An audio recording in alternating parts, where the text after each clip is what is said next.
Hello, my name is Rachel Hawley. I'm a Leadership Associate with the NHS Leadership Academy. I'm delighted to share learning from my doctorate in professional studies, a programme of research undertaken at Sheffield Hallam University on relational leadership in the NHS, how healthcare leaders identify with public engagement.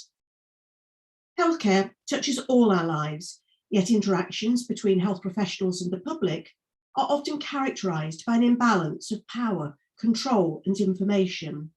Think for a moment of your experiences. I'm a nurse by background, and reflecting on my experiences was formative to my practice. So why am I doing this?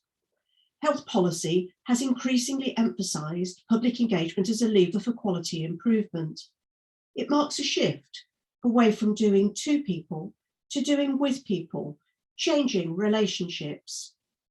While publicised national inquiries into failures of care illuminate that top-down leadership has failed to achieve this cultural change. Defining what's needed remains problematic, and this situation led me to my doctorate study. The literature showed that the leadership associated with public engagement necessitated a level of collaboration and genuine relationship that has hitherto been underreported from a relational perspective. This justified the need to engage in relational methods that elicit leaders' understanding of relationships with their self, with others, and with their leadership context.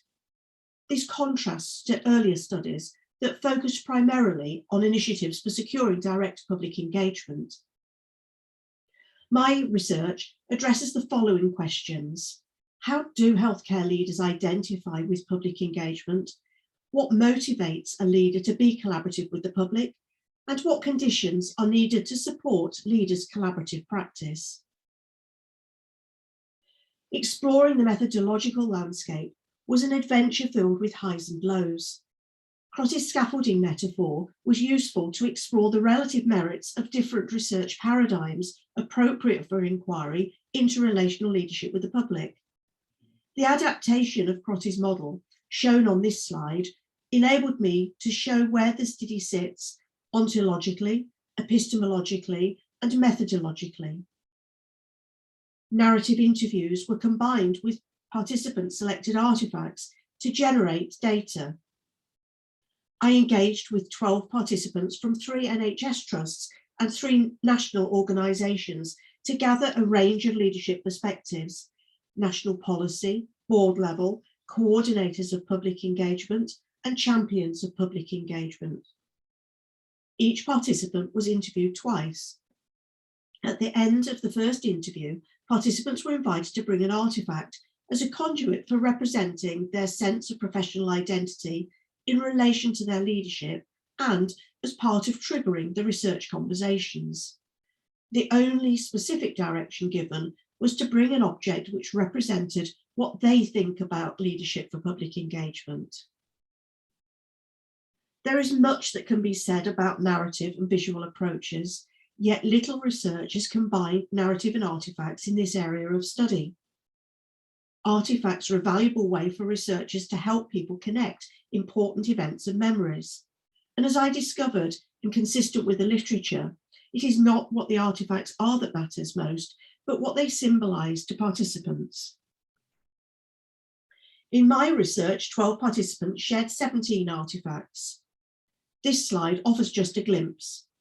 The jigsaw showed the ongoing nature of identifying, disidentifying, and re-identifying, and the challenge of how we do that.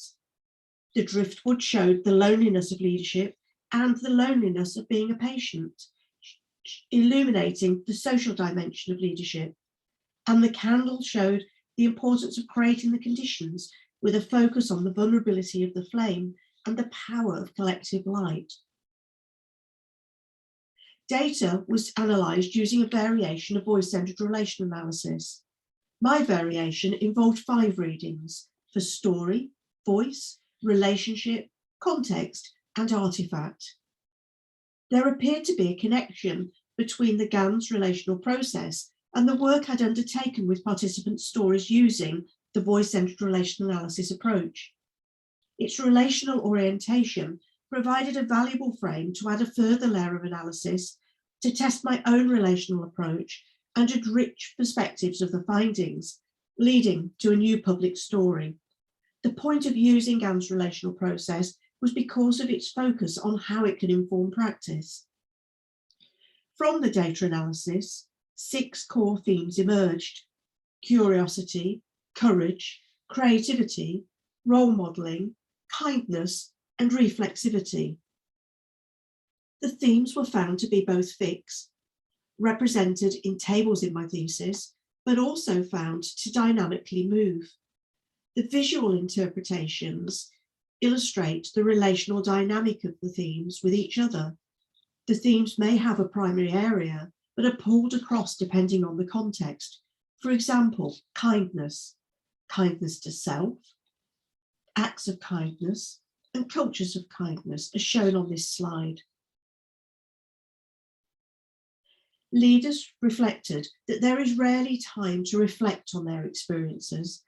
The importance of a safe space for reflection was viewed by them as important to make sense of their experiences and to support their resilience. The concept of self-identity is offered as an example of reflexive bricolage. Reflexive bricolage is described in my study as a process of revisiting experiences through a variety of lenses to form holistic understanding, and as a way of discovering profound moments of self in leadership and public engagement practice. As my presentation comes to an end, I will take us back to the value of artifacts. Imagine that the candle is in the room. One participant used the concept of the candle to prompt self-reflection, encouraging 2 questions. Imagine, as a leader, researcher, or as a student, what is it that enables you to keep your own candle burning? And how do you manage when you feel the flames really flickering and it might be snuffed out? It's important to attend to what it is that enables people to shine brightly, creating the leadership conditions that enable us and others to do that.